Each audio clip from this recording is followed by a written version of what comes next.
Oke, baik. Selamat pagi rekan-rekan, selamat pagi, selamat sore ya ini ya, selamat sore rekan-rekan semuanya.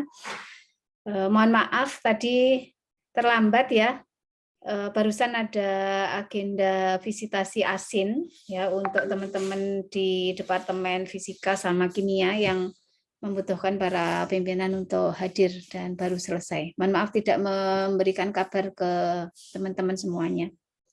Ya. Oke. Hari ini kita akan membahas terkait konsep dasar rekayasa perangkat lunak, ya, untuk untuk memberikan pengetahuan yang mendasar ke teman-teman semua. Kalau kemarin sudah mendapatkan paper, kemudian menggali paper, nanti akan di match dengan di sini papernya nanti kira-kira cocok dengan yang mana begitu ya. Oke. Materi ini sudah saya share di Classroom ya, teman-teman bisa unduh di situ. Jadi topik yang di cover dalam materi ini adalah tentang professional software development, kemudian etika rekayasa perangkat lunak atau software engineering ethics, sama studi kasus ya.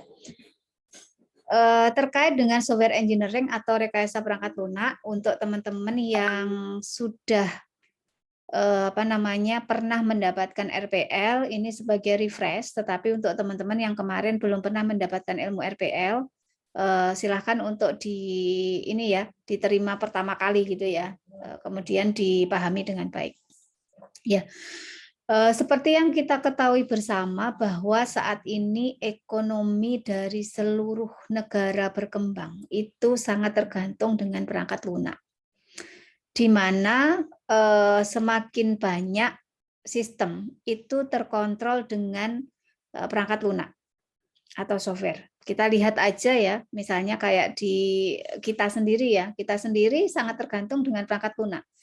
Kalau nggak ada Zoom, nggak ada Google Meet, nggak ada perangkat lunak yang bisa digunakan untuk conference seperti ini, rasanya mungkin agak sulit untuk bisa mentransfer pengetahuan ke teman-teman atau mengadakan perkuliahan secara tatap muka online gitu ya. Nah, rekayasa perangkat lunak sendiri itu concern dengan teori, kemudian metode dan tools untuk pengembangan software profesional.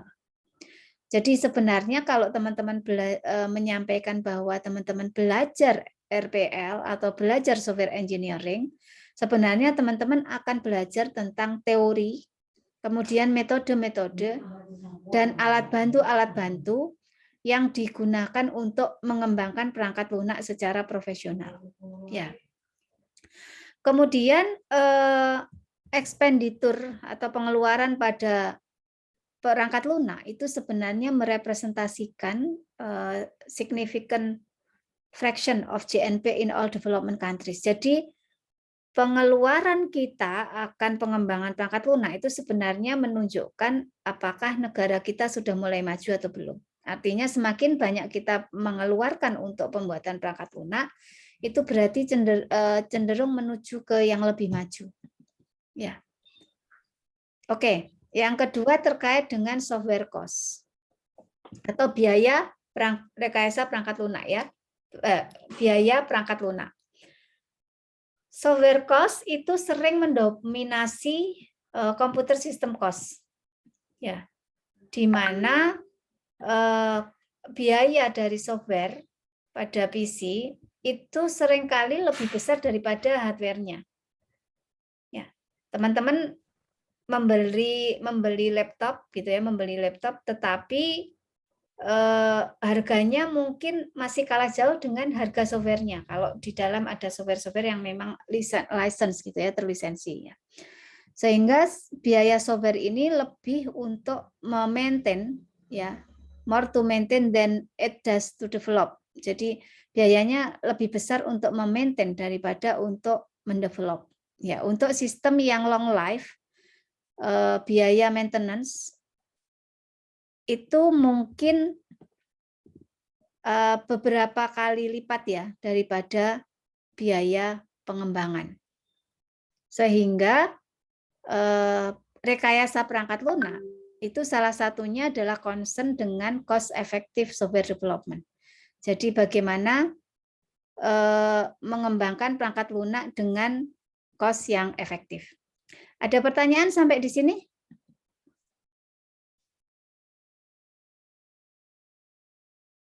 Ada pertanyaan? Saya rasa belum, Bu. Belum ya? Oke, saya lanjutkan lagi. Oke. Kalau ada pertanyaan boleh langsung angkat tangan atau langsung ini ya, langsung menyela, enggak apa-apa. Nah, teman-teman, kenapa kita perlu belajar rekayasa perangkat lunak? Itu salah satunya karena banyak sekali proyek perangkat lunak yang mengalami kegagalan. Jadi kegagalan proyek perangkat lunak itu biasanya disebabkan oleh apa? Satu, peningkatan kompleksitas sistem. Ya, kemudian kegagalan untuk menggunakan metode perangkat lunak. Itu ternyata bisa menyebabkan kita gagal di dalam proyek perangkat lunak, ya. Kita ulas sedikit ya. Jadi teknik software engineering atau rekayasa perangkat lunak yang baru ya, sebagai teknik rekayasa perangkat lunak yang baru ya. Ini membantu untuk membangun sistem kompleks yang besar ya, sistem yang besar. Jadi kalau teman-teman membangun perangkat lunak yang besar, ilmu rekayasa perangkat lunak itu sangat dibutuhkan. Kenapa? Karena sistem yang besar itu kompleks dan biasanya requirement-nya itu berubah sangat cepat. Apabila teman-teman tidak menerapkan prinsip-prinsip RPL, maka kegagalan proyek itu akan sangat besar. Kemudian yang terkait dengan metode, ya, metode.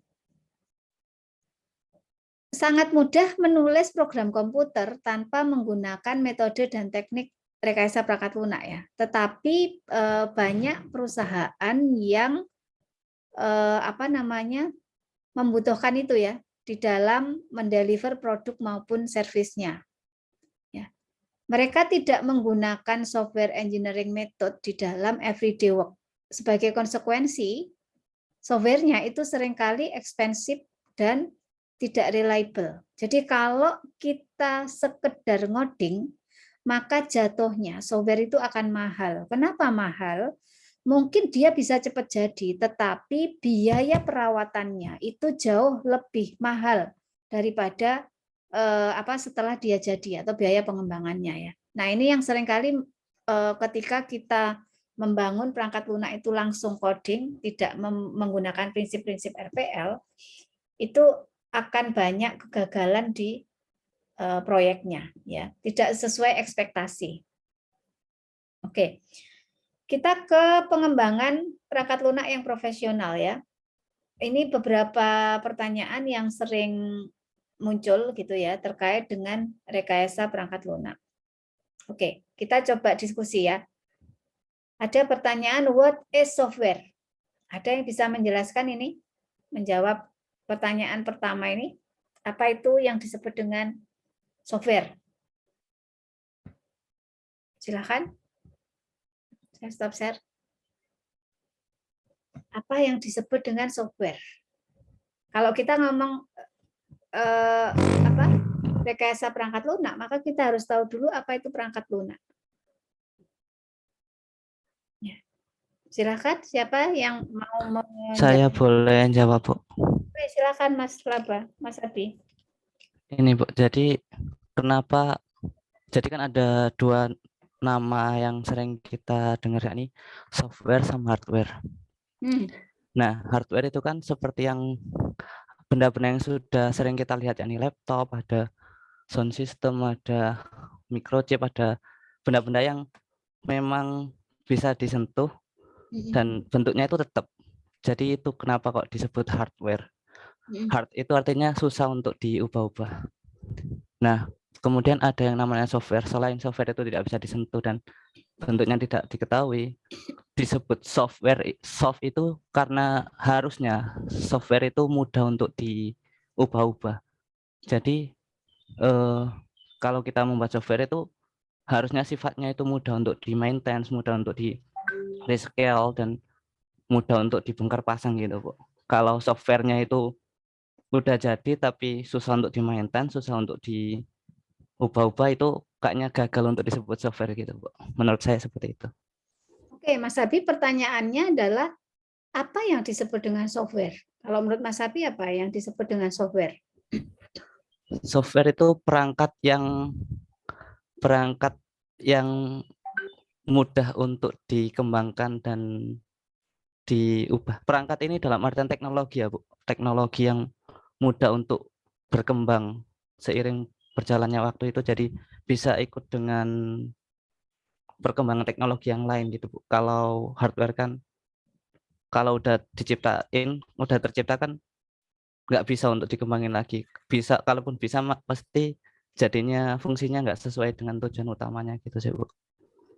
Oke, baik. Ada yang punya pendapat lain dengan Mas Abi? Saya, Bu, saya punya pendapat yang sedikit berbeda dengan Mas Abi, Bu. Silakan. Menurut saya seperti yang pernah Bu Yohana jelaskan, software atau perangkat lunak itu adalah sesuatu yang dibangun di atas kode beserta dengan dokumentasinya, yang tujuannya adalah untuk suatu kebutuhan tertentu yang diinginkan oleh klien atau manusia, Bu. Seperti itu. Ya, oke. Terima kasih, betul. Jadi software itu adalah kode dan dokumentasi ya. Ada kode dan dokumentasi yang dia dibangun untuk memenuhi sebuah kebutuhan. Sebuah kebutuhan itu kalau kita lihat dia ada kebutuhan yang generik, ada kebutuhan yang customized. Kebutuhan yang generik itu contohnya adalah seperti tata tulis ya, apa Microsoft Word itu menjawab kebutuhan yang generik. Siapapun akan bisa pakai Word itu. Dari belahan bumi manapun, segala umur, dia generik karena dia untuk pemrosesan kata. Maka perangkat lunak atau software itu bisa dibedakan menjadi dua, satu yang generik, satu yang customized. Kalau customized berarti kebutuhannya sangat tergantung pada penggunanya. Teman-teman bisa melihat mungkin yang sebelumnya tidak di ITS, sistem akademiknya berbeda. Kenapa? Karena sistem informasi akademik itu merupakan sistem yang customized. Dia dibangun berdasarkan kebutuhan. Sebagai contoh, yang dulunya ada di PENS, mungkin tidak akan melakukan pemilihan FRS, tapi langsung sudah dipaketkan gelondong paket. Ya, kebutuhannya berbeda, sehingga hasilnya pun akan berbeda. Nah, itu yang disebut dengan software dan jenis software. Ada pertanyaan sampai di sini? Ya, kalau nggak ada kita lanjutkan ya. Oke. Oke, kita lanjutkan. Nah, pertanyaan berikutnya yang terkait dengan software engineering atau rekayasa perangkat lunak. Kalau tadi pertanyaan mendasarnya adalah softwarenya sendiri apa? Softwarenya itu apa? Maka yang kedua pertanyaannya yang sering muncul adalah atribut-atribut apa dari software yang baik? Ya, jadi software dikatakan baik itu apa? Gitu ya. Ternyata di sini disebutkan good software should deliver the required functional and performance to the user and should be maintainable, dependable, and usable. Jadi software yang baik itu adalah software yang mendeliver atau memberikan, ya, saya ulang, software yang baik itu adalah software yang memberikan fungsi, gitu ya, memberikan fungsi yang diminta, ya, performa dan fungsi yang dibutuhkan oleh pengguna. Kemudian dia juga mudah dikelola, kemudian dependable, ya, dan usable. Oke, ini faktor-faktor kualitas. Ya. Silakan baca di bawah. Saya izin dulu sebentar.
Oke, bisa kita lanjutkan, teman-teman?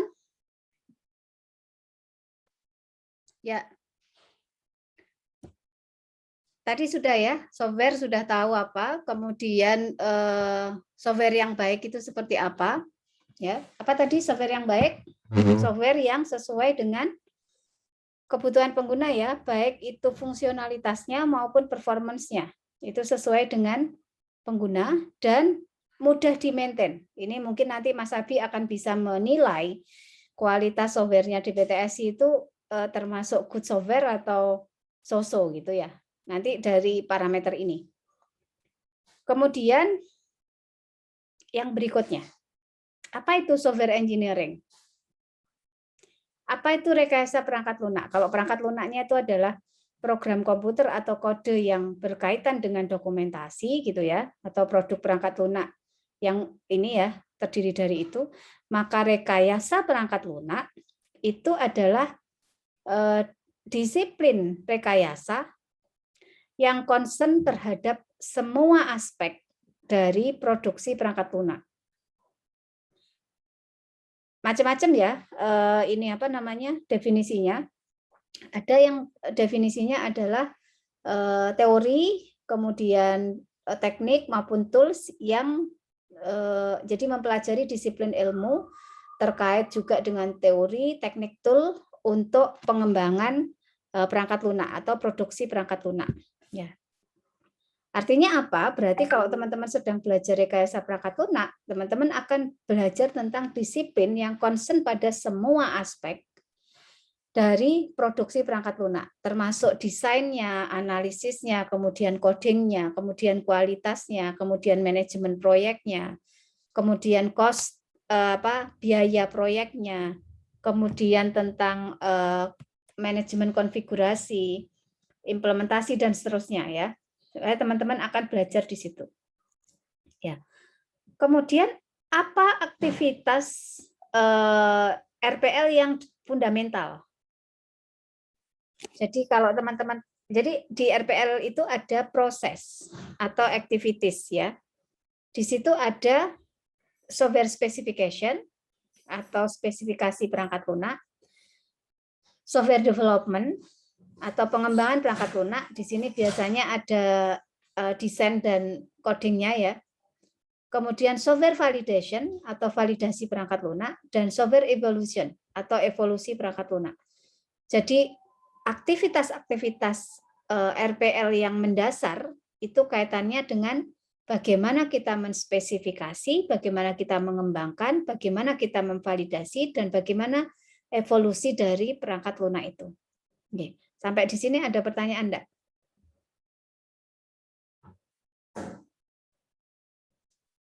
Enggak ada ya? Oke, kita lanjutkan. Lalu apa bedanya software engineering dan computer science? Teman-teman tahu computer science, ilmu komputer. Nah, apa bedanya ilmu komputer sama RPL? Jadi computer science atau ilmu komputer itu fokusnya adalah pada teori dan fundamentalsnya. Jadi dia berfokus pada teori dan fundamentals. Kalau teman-teman nanti lanjut ke S3 ilmu komputer, nanti teman-teman akan berkutat dengan teori dan fundamentals. Sementara software engineering itu concern pada practicality atau prakteknya gitu ya, dari pengembangan dan delivering perangkat lunak yang bermanfaat. Jadi dia kalau yang di sini teori dan dasarnya ya, kalau software engineering itu pada praktek pengembangannya dan bagaimana mendeliver perangkat lunak yang useful. Bisa dipahami ya? Atau bingung? Ini soalnya teori banget ini ya. Semoga nggak bosen ya teman-teman karena dasar dulu. Nanti kalau sudah dasarnya kena baru kita masuk ke topik-topiknya. Ya. Oke. Kemudian apa perbedaannya software engineering dengan sistem engineering? Ternyata rekayasa sistem dengan rekayasa perangkat lunak beda. Kalau rekayasa sistem itu concern pada semua aspek dari pengembangan sistem berbasis komputer, termasuk hardware, software, dan rekayasa proses. Jadi kalau sistem engineering itu termasuk hardware mereka peduli, tapi software engineering itu bagian dari sistem engineering. Bisa dipahami ya? Jadi nanti sistem engineering, software engineering, computer science itu berbeda. Ya. Oke. Berikutnya, what are the key challenges facing software engineering? Jadi apa tantangan kunci yang menghadapi RPL? Ya, biasanya dia adalah coping with ya, deal dengan increasing diversity, kemudian demands untuk mereduce atau mengurangi delivery times, dan pengembangan perangkat lunak yang dapat dipercaya. Ya, oke. Jadi kunci dari tantangan yang dihadapi oleh RPL ini adalah bagaimana mengembangkan atau memberikan ya perangkat lunak yang delivery time-nya itu lebih singkat. Ya, kalau nggak di manage, nggak ada software engineering ya ini akan lama gitu. Ya, seperti itu. Oke. Kemudian apa cost dari software engineering? Jadi cost yang disebut dengan cost atau biaya RPL itu 60% itu adalah biaya software dari biaya pengembangan. Sementara 40%-nya itu adalah biaya testing. Jadi 60% biaya pengembangan, 40% biaya tes. Ya. Untuk custom software, evolusi cost itu sering melebihi biaya pengembangan. Jadi untuk custom software biasanya maintenance-nya itu akan melebihi dari biaya pengembangan. Ya. Kemudian yang berikutnya, what are the best software engineering technique and method? Jadi apa teknik dan metode yang terbaik dalam RPL? Ya. Jadi ketika semua proyek perangkat lunak itu diharuskan secara profesional di-manage dan dikembangkan, maka berbagai teknik itu akan sangat tepat ya. Oke. Untuk dari different types of system ya. Sebagai contoh, game seharusnya selalu dikembangkan menggunakan sekumpulan prototype, di mana safety critical control system itu membutuhkan complete and spesifikasi yang komplit dan dapat dianalisa untuk dikembangkan. Ya. You cannot therefore say that one method is better than another. Apa artinya? Kita nggak bisa bilang bahwa satu metode itu lebih baik. Metode Agile ini paling baik, nggak bisa bilang. Dia akan tergantung sama software yang kita kembangkan.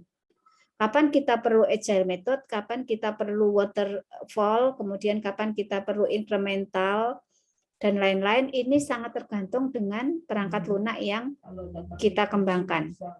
Ya, kemudian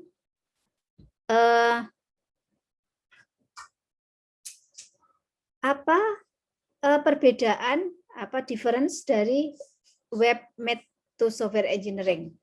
Ya, jadi kalau web itu has led to the availability of software services and the possibility of developing highly distribution, ya, service-based system. Di mana web-based system, pengembangan web-based system itu biasanya penting untuk ini apa namanya dalam pemrograman ya dan software reuse. Ya, oke, sampai di sini ada pertanyaan enggak, teman-teman?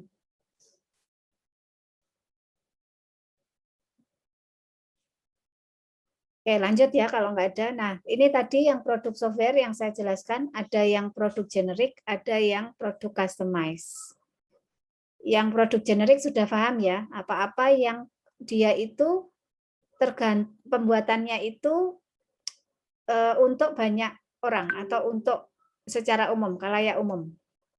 Ya. Stand-alone system yang dijual ya ke any customer, siapapun yang berharap membelinya gitu ya. Jadi orang-orang yang memang membutuhkan. Sementara kalau customize ini dibuat untuk spesifik customer. Sekali buat hanya untuk satu klien. Tapi kalau yang generic product sekali buat bisa ribuan, bisa jutaan orang yang akan pakai gitu ya. Nah, kemudian ada spesifikasi produk juga terbagi dua ya, produk generic sama produk customized produk. Produk generic itu spesifikasi dari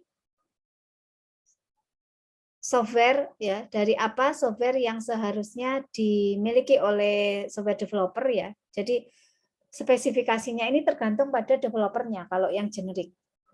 Dan decision pada software itu perubahannya juga tergantung pada developer. Sementara kalau customized product itu tergantung pada usernya. Ya, bisa membedakan ya ini. Oke. Nah, ini tadi yang lebih dalam esensial atribut dari software yang baik. Itu yang pertama adalah maintainability. Seperti yang dibilang Mas Abi tadi, software yang baik itu harus mudah di-maintain. Ya. Kemudian apa itu maintainability ya? Jadi software seharusnya ditulis di dalam sebuah cara di mana ia dapat melibatkan evolve to meet the changing need of customer. Jadi dia sangat memungkinkan kalau ada perubahan dari customer. Ini merupakan atribut yang kritis, kritikal ya, karena perubahan software itu nggak dapat dihindari seiring dengan perubahan business environment. Ya, teman-teman yang sudah terlibat dalam pengembangan perangkat lunak terhadap perangkat lunak yang sudah jadi itu perubahannya luar biasa. Begitu proses bisnis ganti, berarti perangkat lunak harus ikut update. Nah, kalau dia nggak mudah di-maintain, nggak mudah diubah, maka akan bahaya, dia bisa nggak dipakai lagi begitu. Ya. Yang berikutnya adalah dependability and security. Ya. Jadi software dependability, ya, dependability itu termasuk range dari karakteristik termasuk reliability ya, security dan safety.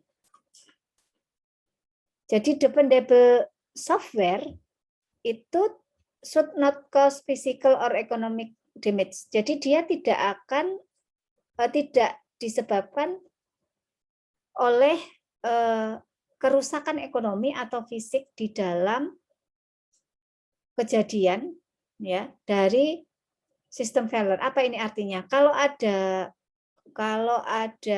apa namanya? Kerusakan ekonomi atau fisik itu seharusnya tidak merubah sistem atau tidak menyebabkan sistem gagal. Kalau toh dia gagal, maka harusnya dia bisa dijalankan atau dipulihkan dengan cepat. Nah, itu karakteristik yang di sini ini, ya. Malicious user should not be able to access or damage the system. Jadi tidak gampang dirusak atau diakses ya oleh malicious user. Kemudian efisiensi, sebentar ya.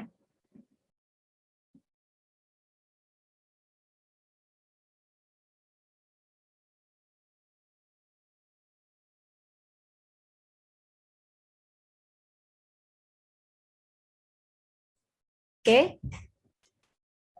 Yang berikutnya adalah atribut esensial dari perangkat lunak yang baik ini itu adalah efisiensi dan acceptability. Jadi efisiensi itu software tidak seharusnya itu make wasteful use of system resource such as memory and processor cycle. Artinya apa? Dia nggak menghabiskan banyak resource. Itu berarti efisien. Softwarenya bagus, tapi nyerap resource-nya besar, prosesornya besar, memori besar, itu berarti softwarenya nggak efisien. Ya, berarti di mana? Ini nanti berarti terkait dengan algoritma atau codingnya teman-teman. Kalau codingnya itu banyak looping, banyak apa, itu dia akan menghabiskan resource, ya, baik prosesor maupun memori. Efisiensi itu juga meliputi responsiveness, kemudian processing time, dan memory utilization. Jadi efisiensi ini meliputi seberapa responsif aplikasi itu, berapa lama waktu yang digunakan untuk memproses, dan utilisasi dari memori. Jadi kalau misalnya FRS-an itu dia muter lama, itu berarti bisa dibilang kurang efisien, ya, dan seterusnya. Kemudian yang terakhir, karakteristik dari ini, ya, software yang baik itu adalah acceptability. Jadi perangkat lunak seharusnya bisa diterima oleh tipe user tertentu untuk kebutuhan yang sudah dirancang. Ini artinya bahwa dia mudah difahami, kemudian usable, ya, mudah digunakan, dan kompatibel dengan sistem lain yang mereka gunakan. Oke, jadi good software ini nanti teman-teman kalau menilai apakah software ini bagus atau tidak, coba dilihat apakah dia mudah di-maintain, kemudian apakah dia termasuk dependability dan security-nya bagus, kemudian apakah dia efisien dan acceptable. Ya. Ada pertanyaan sampai di sini, teman-teman? Cukup? Ya. Nah, ini baru masuk ke software engineering-nya. Tadi masih masuk di software. Ini di software engineering. Ya. Lebih detail, ya. Software engineering is an engineering discipline that is concerned with all aspect of software production. Jadi disiplin rekayasa yang concern dengan semua aspek dari produksi perangkat lunak. Dari state awal sistem, spesifikasi, ya, sampai dengan maintenance. Bahkan setelah dia digunakan, ya, semua disiplin rekayasa yang meliputi itu masuk di dalam ranah rekayasa perangkat lunak. Ya. Kemudian engineering disiplin rekayasa ini apa? Menggunakan teori dan metode yang tepat untuk memecahkan permasalahan di dalam organisasi dan juga dalam constraint keuangan. Maksudnya gimana? Kalau orang minta dibuatkan aplikasi itu kan pasti ada budget, ya, dananya sekian, kemudian kebutuhan organisasinya seperti ini. Nah, kita harus bisa memilih teori dan metode yang tepat untuk memecahkan problem yang mereka ini. Apakah berbasis web, apakah berbasis mobile, ataukah desktop, ataukah apa. Kemudian apakah nanti menggunakan agile method, apakah waterfall, ya, ataukah ini, maka pemilihan ini, ya, pemilihan yang tepat ini masuk dalam disiplin rekayasa. Ya. Nah, semua aspek dari produksi perangkat lunak itu tidak hanya proses teknik dari pengembangan, tetapi juga manajemen proyek dan alat bantu atau tools yang digunakan untuk development. Kemudian metode untuk mensupport produksi software, ya. Termasuk misalnya kita menggunakan Jira untuk manage project atau untuk ini, itu masuk di dalam tools tadi. Ya. Ada pertanyaan sampai di sini? Nggak ada? Lanjut. Masih bisa nerima enggak? Ini soalnya teori tok isinya, ya. Masih bisa, ya. Saya pelan-pelan biar nanti masuk, setelah itu sambungkan dengan paper yang kemarin teman-teman dapatkan. Nah, paper saya ini masuk ke area mana ini yang dijelaskan Bu Yohana, gitu, ya.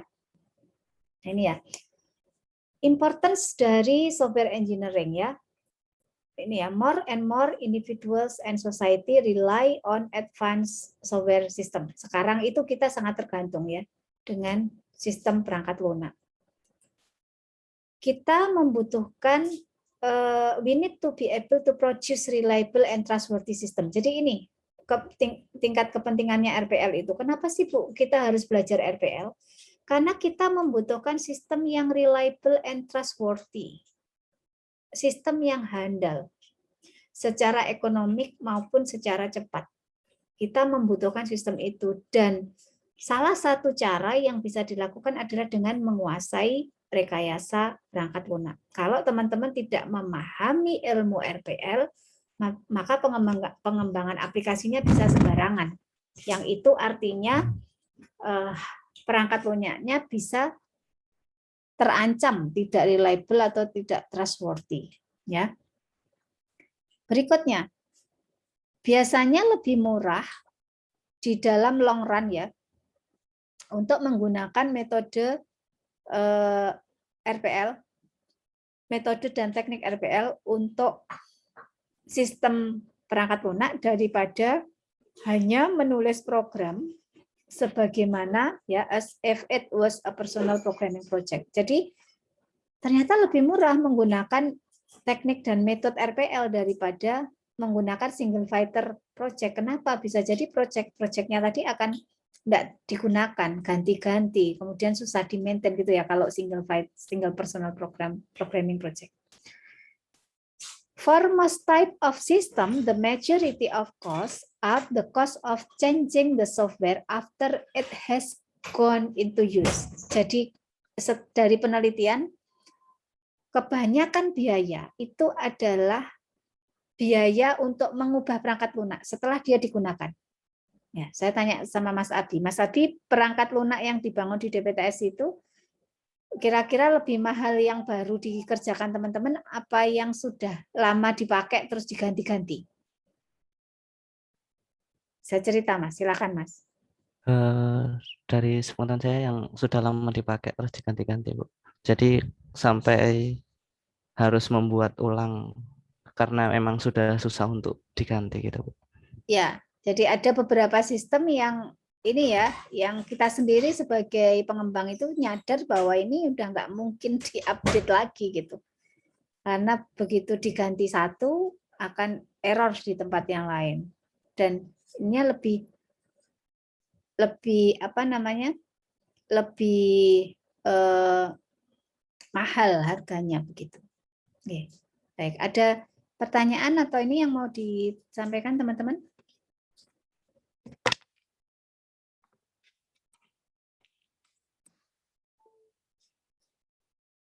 Enggak ada? Lanjut lagi ya. Oke. Oke. Ini berikutnya aktivitas proses perangkat lunak ya. Ini ada aktivitas spesifikasi, pengembangan, validasi, dan evolusi. Ya, ada nih ya.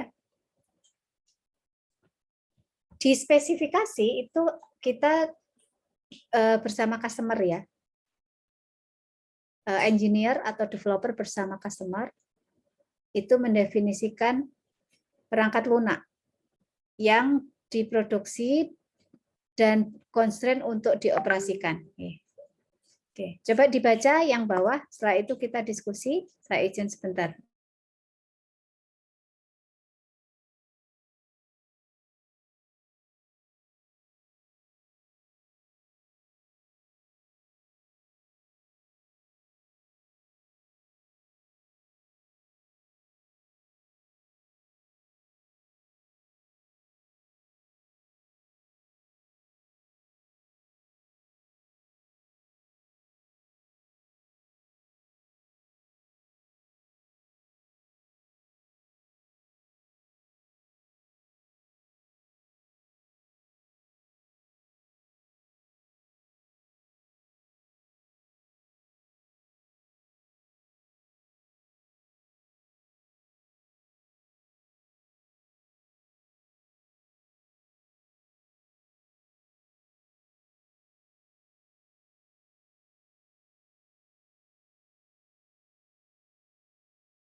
Ya, baik, kita lanjutkan ya.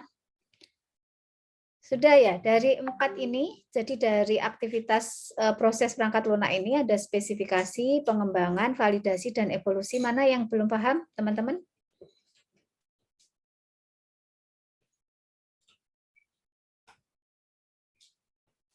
Spesifikasi paham ya? Outputnya apa kalau spesifikasi itu biasanya? Yang sudah pernah belajar, outputnya adalah SKPL, dokumen spesifikasi kebutuhan perangkat lunak. Kalau software development itu outputnya itu adalah hasil desain, ya. Software hasil desain dan software yang sudah diprogram ya, development. Jadi desain sama hasil programnya. Validasi itu hasilnya adalah perangkat lunak yang sudah divalidasi, sudah dicek. Di mana checkingnya itu berdasarkan kebutuhan pengguna.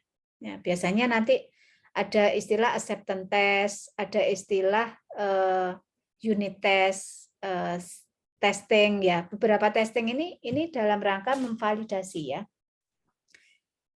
Ada fungsional test gitu ya, untuk ngecek apakah sesuai dengan rancangan use case yang kita rancang di depan gitu. Kemudian yang software evolusi itu di mana software itu dimodifikasi untuk merefleksikan perubahan yang dilakukan oleh baik itu karena kebutuhan customer maupun kebutuhan pasar. Ya, 4 proses ini yang akan selalu mengikuti di dalam aktivitas proses perangkat lunak. Ya, nah, ini isu umum ya yang mempengaruhi perangkat lunak adalah heterogeneity dan business and social change. Jadi secara meningkat sistem diminta untuk beroperasi ya sebagai sistem terdistribusi across network yang include different type of computer and mobile device. Ya, kalau kita lihat sekarang itu isunya itu adalah heterogeneity. Kita membuat sistem ya apa caranya bisa dibuka di laptop, bisa dibuka di mobile, bisa dibuka dari berbagai device gitu ya. Datanya bisa didistribusikan kemanapun ya. Nah ini yang sekarang menjadi isu yang mempengaruhi pengembangan perangkat lunak. Kemudian business and social change ya. Perubahan bisnis dan society itu begitu cepat ya. Kalau kita lihat sekarang ya, beberapa waktu yang lalu itu kan gadget itu kan belum seberapa ya. Mungkin 20 tahun, 10 tahun yang lalu itu belum begitu banyak. Sekarang kan satu orang punya 2 gadget, 3 gadget, 4 gadget. Perubahan teknologi begitu cepat. Kemudian perubahan bisnis begitu cepat. Teman-teman lihat pemerintah sudah menuju ke 4.0, bahkan sudah menuju ke society 5.0. Artinya tidak bisa dielakkan lagi teknologi informasi itu menjadi backbone dari proses itu. Dan itu ternyata mempengaruhi sendi kehidupan kita ya. Apa-apa sekarang perangkat lunak ya. Ada yang memudahkan, ada yang malah membuat rumit gitu kan. Kalau kita punya nomor, terus KTP-nya dipakai untuk misalnya vaksin ya, ternyata nomor KTP-nya udah dipakai orang lain, bisa didetek. Kita udah nggak bisa pakai. Tetapi dengan adanya sistem sekarang, teman-teman misalnya mau memperpanjang SIM, juga nggak perlu datang ke Samsat. Mungkin cukup mampir ke Indomaret, SIM-nya sudah diperpanjang, dan seterusnya. Jadi secara kemudahan, itu memang sangat berpengaruh. Artinya kebutuhan perangkat lunak itu sangat tinggi dalam era sekarang ya. Isu umum yang berikutnya adalah security and trust ya, di mana software ya is intertwined with all aspect of our life. It is essential that we can trust that software. Bayangkan kalau teman-teman itu tidak percaya dengan apa yang sering dipakai misalnya Shopee ya. Dengan sistemnya Shopee tidak percaya ya, nggak mau belanja di situ ya. Misalnya sekarang punya nyimpen uang di situ ada deposit 200.000. Ternyata besok dibuka kok tinggal 150 ya, berarti itu sistemnya nggak bisa dipercaya ya. Tapi kalau dia 150 tapi di situ ada historinya, ternyata ada yang make atau ada yang ini karena mungkin tahu aksesnya gitu ya. Satu keluarga misalnya adiknya ngerti atau ayahnya atau ibunya ngerti kemudian sering transaksi bareng gitu ya. Historinya ada, maka kita percaya bahwa dana kita di situ itu aman. Ya, aman kalau nggak memang dipakai gitu kan ya. Kemudian skalabilitas ya, software itu sekarang dibangunkan sudah across very wide range of skills. Kalau teman-teman lihat, pemerintah sekarang berusaha menyatukan seluruh data perguruan tinggi. Ya, dari satu perguruan tinggi aja bisa sering-sering error kalau misalnya kita maintain servernya nggak bagus gitu ya. Apalagi kalau sudah se-Indonesia gitu. Nah, ini berarti skalabilitasnya cukup besar. Termasuk software seperti YouTube, kemudian software-software yang ini ya, sosial media ya, itu kan setiap detik ada video baru.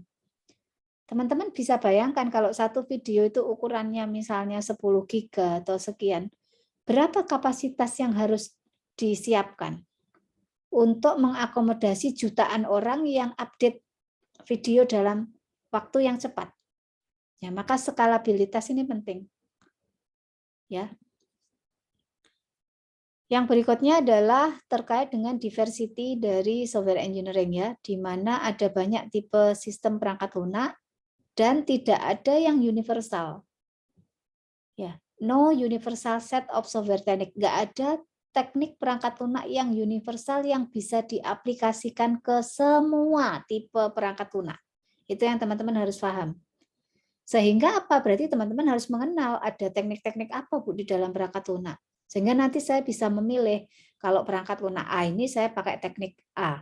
Perangkat lunak B saya pakai teknik C, misalnya begitu ya. Teman-teman bisa memilih.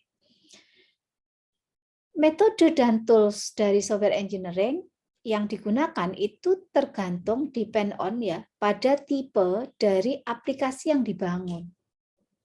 Kemudian requirement dari customer dan background dari development team. Artinya apa? Timnya sudah biasa pakai PHP untuk ngoding, kemudian disuruh pakai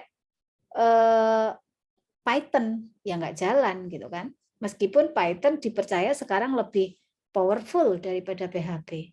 Nah, artinya apa? Bahwa rekayasa perangkat lunak itu metode maupun tools-nya ini sangat tergantung dengan aplikasi yang dibangun, kemudian kebutuhan customer, dan juga background dari tim pengembang.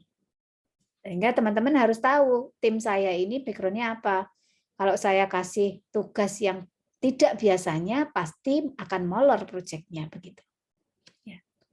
Nah, ini beberapa tipe aplikasi ya teman-teman. Ada standalone, ada aplikasi interactive transaction based, kemudian ada embedded control system. Ya, masing-masing nanti bisa dibaca sendiri. Kalau standalone tahu ya, ya yang hanya bisa dipakai di PC itu standalone. Kemudian kalau interactive transaction based application itu ya dia bisa di remote ya, bisa diakses dari tempat lain. Ya kayak yang sistem-sistem kita sekarang kan banyak yang interactive transaction based ya. Web based application seperti e-commerce. E-commerce ini termasuk interactive transaction based application. Saya mau nambah barang, saya ngurangi barang, dia interaktif langsung bisa ngurangi harga, nambah harga gitu ya. Kalau misalnya dia sudah mencapai harga tertentu langsung keluar diskonnya atau bebas ongkir atau apa. Jadi dia interactive transaction based application. Lalu ada embedded control system ini, kalau namanya embedded dia biasanya ditanam di sebuah perangkat. Ya. Ada sistem kontrol ya, misalnya ya yang bisa memanage hardware device. Kayak mesin cuci itu dia ada embedded control systemnya. Kenapa kalau saya tekan otomatis atau saya tekan 5 menit dia mengeringkan, dia akan mengeringkan 5 menit. Kalau saya tekan 10 menit mengeringkan, dia 10 menit.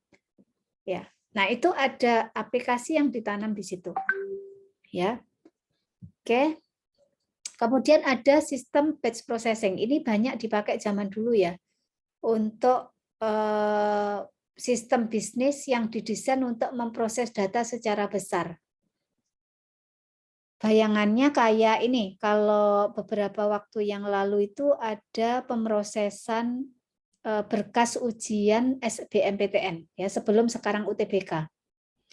Itu prosesnya di batch. ITS dapat, UNER dapat, kemudian dapat membantu memproses ya. Maka ini di batch di sistemnya ITS, di batch di sistemnya UNER, setelah itu baru dikirim ke pusat. Ini ada sistem batch processing. Entertainment system, sistem yang secara primary itu digunakan untuk personal use dan digunakan untuk entertain pengguna ya. Kayak apa? Kalau dulu ada WinM ya, WinM. Ada yang tahu WinM enggak? Generasi WinM. Atau kalau sekarang iPod ya yang ada lagu-lagu atau apa itu untuk entertain ya. Sekarang udah kalah sama YouTube semua ya. Sistem entertainnya.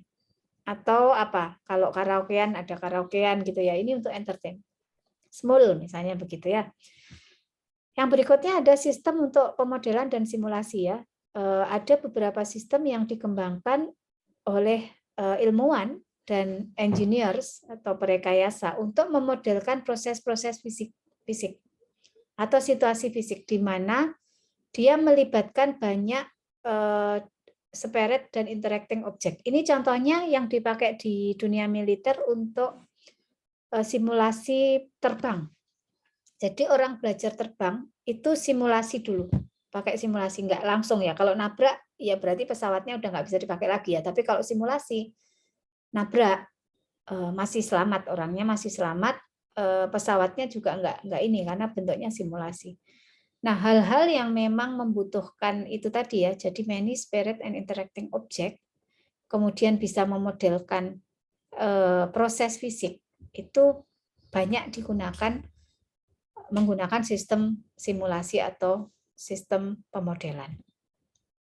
Yang berikutnya adalah sistem data collection ya, data collection system, sistem yang digunakan untuk mengumpulkan data dari berbagai environment menggunakan set of sensor dan mengirim datanya ke sistem yang lain. Misalnya apa? Misalnya ada sistem yang dipasang di sungai ya untuk melihat kedalaman air. Kalau misalnya dia melewati batas, dia akan kirim ke komputer yang jauh dari situ untuk menginformasikan bahwa sungai dalam keadaan bahaya. Ya, harus ini sebentar lagi misalnya banjir atau apa itu dia bisa dihubungkan dengan sistem lain untuk warning system. Lalu ada sistem of system itu adalah sistem yang terdiri dari sejumlah sistem. Nah ini berbagai tipe aplikasi ya. Nah teman-teman biasa yang mana ya silakan biasa yang mana yang dibuat. Mungkin kalau yang banyak yang di sini ya interactive transaction based. Jarang di Indonesia yang membuat embedded control. Kalau di Jepang banyak, di Indonesia sedikit orang yang main di sini. Tapi banyak juga Bu, teman-teman elektro mainnya di sini nih, di area kontrol ini, ya banyak juga. Oke, ada pertanyaan sampai di sini? Ini beberapa fundamental, saya stop share dulu. Udah banyak yang bisa saya berikan hari ini. Takut kelebihan kalau diteruskan. Ada pertanyaan?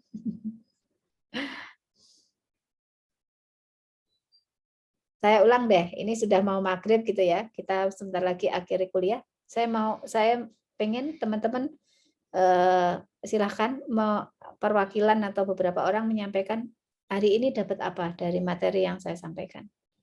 Silahkan. Mas Aidil, Pak Aidil, dapat apa hari ini dengan yang saya sampaikan?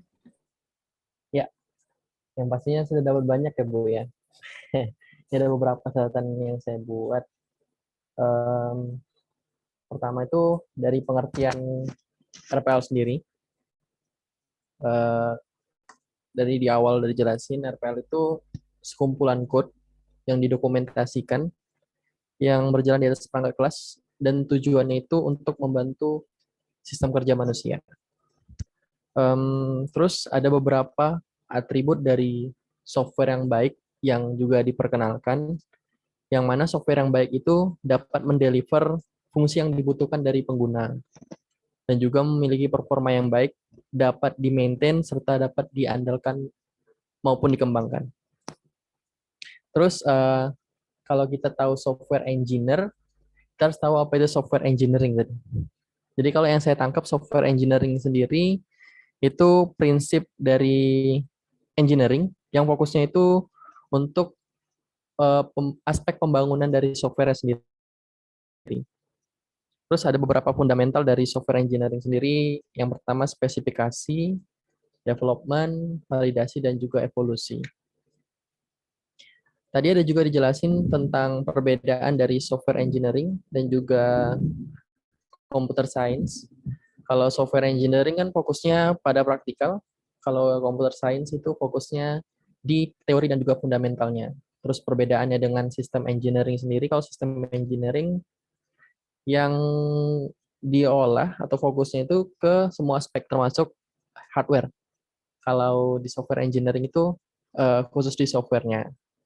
Dalam arti kata lain, bagian dari sistem engineering. Selain itu ada banyak lagi. Ini kalau saya jelasin semua nanti ngulang lagi. Oke, bagus. Mas Aidil menangkap dengan sangat baik. Masih ada yang Terima kasih. perlu dijelaskan kan ya, teman-teman? Silakan melengkapi apa yang diperoleh pada hari ini. Mas Aidil bisa pilih siapa gitu. Yang enggak open cam aja Mas, dikasih sampur gitu. Waduh. Apa ya? Mbak Puspa kali ya? Mbak Puspa mana Mbak Puspa? Mbak Puspa silakan.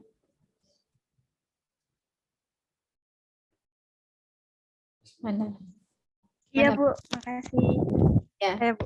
Meski enggak open cam, masih kan memperhatikan dengan baik. Masih Iya Bu. Bu, soalnya di sini bandwidth-nya lumayan lemah Bu kalau pakai cam. Oke, ya sudah. Mbak Puspa bisa menambahkan informasi yang dapat disampaikan lanjutan dari Mas Aidil tadi, silakan. Jadi kalau dari yang saya tangkap tadi,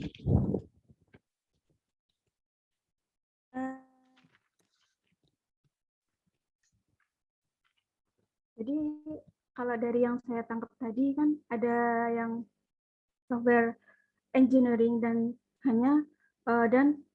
computer science. Kalau computer science itu tentang teori dan fundamentalnya saja. Kalau yang RPL itu mengenai praktek dan delivery. Terus untuk rekayasa sistem ataupun sistem engineering itu meliputi semuanya.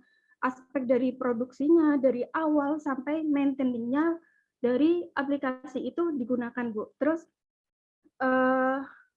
pentingnya dari perangkat lunak ataupun pentingnya engineering itu dari sisi produksinya, yaitu reliable-nya, trustworthy-nya, dan dia itu lebih murah kalau dia itu long run-nya. Setelah itu mungkin itu Bu dari saya, Bu. Oke, terima kasih Mbak Puspa. Oke.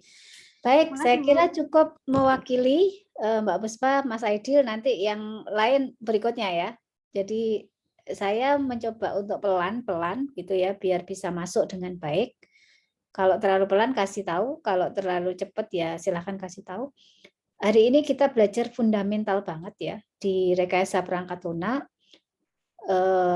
Mungkin minggu depan kita lanjutkan atau kita lebih jauh bergerak ke ada apa saja sih sebenarnya di dalam rekayasa perangkat lunak. Jadi saya bisa belajar apa saja atau saya harus belajar apa saja di dalam situ.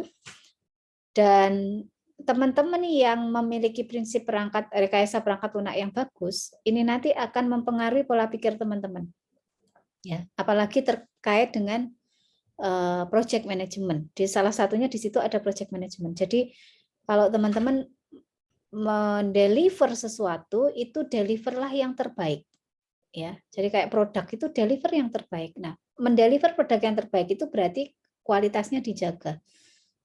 Itu akan kebawa nanti dalam kehidupan ya. Jadi teman-teman kalau fundamentalnya RPL dapat, nanti akan kebawa bagaimana saya bisa merencanakan sesuatu ketika membuat aplikasi itu bisa kebawa juga di kehidupan Anda ketika kalian memiliki project atau satu tujuan, maka dia akan terencana dengan baik ya dan bisa dieksekusi dengan baik. Kemudian ada proses monitoring yang baik juga di dalam ilmu rekayasa perangkat lunak.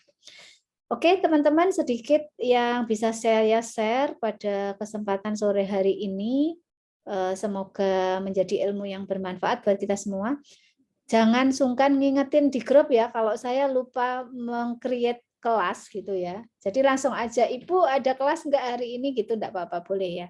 Jadi nggak ini Mas Abi tadi ditanya paling juga nggak ngerti, wong saya juga nggak, sekarang sudah nggak pernah ketemu sama Mas Abi gitu ya. Jadi silakan aja langsung misalnya, atau mengingatkan kalau 1 jam sebelum kelas kok nggak ada tanda-tanda, teman-teman boleh ngingetin gitu ya. Hari ini linknya bisa diperoleh di mana misalnya begitu. Oke, terima kasih teman-teman. Selamat menunaikan ibadah maghrib berikutnya ya. Mohon maaf kalau sempat terlambat sekitar 1 jam, tapi insya Allah tetap ada ilmu yang bermanfaat untuk kita semua sore hari ini ya. Sampai jumpa minggu depan. Insya Allah selamat sore. Assalamualaikum warahmatullahi wabarakatuh. Waalaikumsalam warahmatullahi wabarakatuh. Terima kasih Bu. Terima kasih. Terima kasih, Terima Bu. kasih. Terima kasih Bu. Sama-sama. Saya N ya. Ya, Bu. Oke. 3, 2, 1 N.